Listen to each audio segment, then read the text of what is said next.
Are you a student who longs for liberty? Are you a student who rocks at writing? Then be gone from the Ridley Report and get your butt over to nhlibertyessay.com.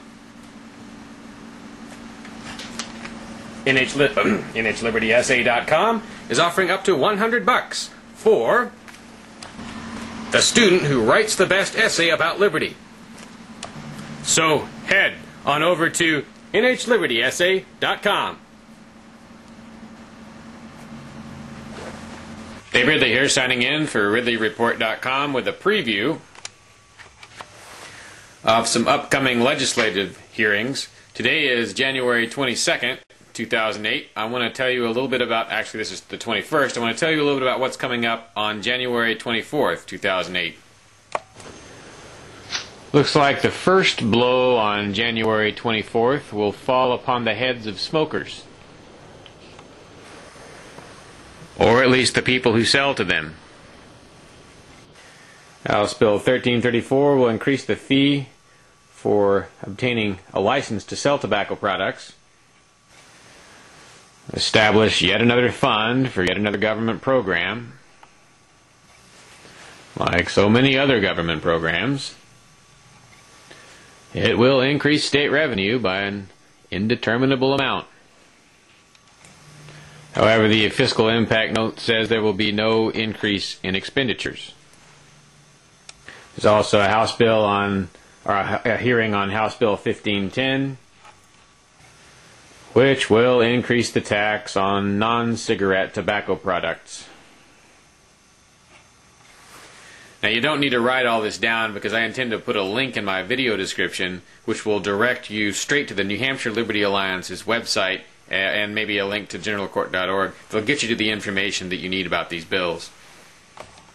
But the safe thing to do is usually just visit generalcourt.org, click on the calendar, and then just look at the entries for the 24th. Looks like there are upwards of 100 bills up for hearing that day. Here's a nice one that looks like it deserves to pass, establishing a spending cap. The bill, according to its description, quote, limits increases in department budget requests based on the rate of inflation for the preceding year. Hats off to co-sponsor Senator Kenney for being on the right side on this one for a change. Let's see, we've got Representatives Crane and Ingebrigtsen both fighting for the cap. These are both people who have Bs from the New Hampshire Liberty Alliance. Or I see Ingebrigtsen has a B+. Here's one that looks like it could be a nightmare for charitable organizations. Although I don't really claim to understand the bill very well. Basically, it seems to increase the number of bureaucrats who look at your charitable organization to see if it's really charitable. Looks like they would be authorized to hire one financial analyst for what they call the Charitable Trust Unit. Now, does New Hampshire need a Charitable Trust Unit? That would be my question.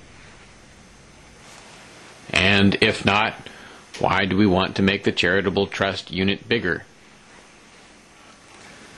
This one is expected to increase state expenditures by almost $80,000 in 2009 alone. Then another well-intentioned bill, it seems like it could cause some trouble, House Bill 1314, which broadens the definition of cruelty to animals. Of course, I love animals, like Otis here, even when they're being cranky. But there is, as is so often the case, a problem with the wording in the bill. The bill essentially says you'd be guilty of animal cruelty if you, quote, without lawful authority intentionally take the life of any animal. Just to reiterate, that's any animal.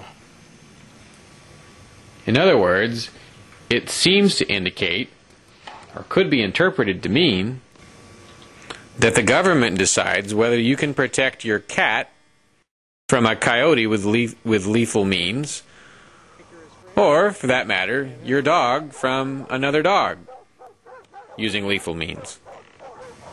It sounds to me like you wouldn't even be able to shoot a bear in defense of one of your animals or yourself.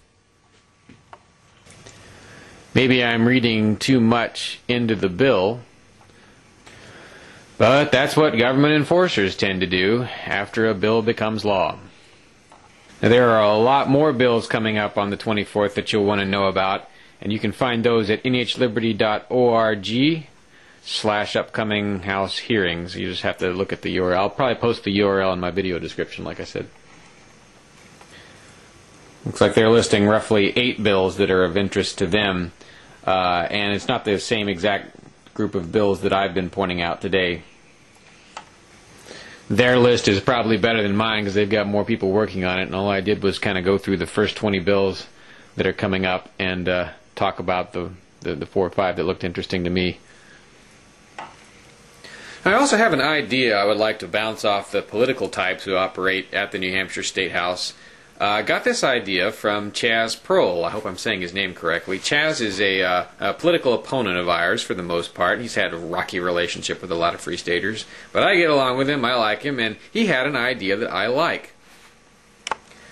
Chaz says way too many bills come up in front of the State House for hearing every year. There's, I don't know, is it 1,000, 2,000? I don't know. But he says the average cost of putting a bill in front of a legislative committee and then having it killed, which most of them are killed, is roughly $1,000 or $1,500. So that gave me an idea actually a while back. Wouldn't it be great if we could have sort of non-aggression pacts between individuals who have in the past requested bills? Maybe the pact could be between 2 activists who, like one activist says to the other activist from the other side, a libertarian says to an authoritarian, listen, I will not make any more requests for bill submissions for the next 2 years if you don't make any. And maybe that would help kind of reduce the number of requests for legislation that get filed every year. I'd be willing to do this with Chaz. I've submitted submitted requests of legislators for bills in the past, and he may have too. I know he's very active at the State House, so it's an idea. It might be more effective though if an individual legislator from the libertarian side of things were to make a non-aggression pact with an authoritarian legislator, people who someone who's just dead set against their policies. If those two could make non-aggression pacts so that neither of them were submitting any bills at all or putting their names on any bills at all for a full year or a full session or something like that, that might have a concrete impact on the number of bills and help save the taxpayers of the state a little bit at least. If we could get 1 or 200 reps to do non-aggression pacts, we could reduce by 25 or 50% the number of bills that are looked at each year, and that I think might make life a little bit easier for our state reps. So there could be something in this for everybody. Anyway, those are my thoughts for the day. This is Dave Ridley signing off for RidleyReport.com. NHLibertySA.com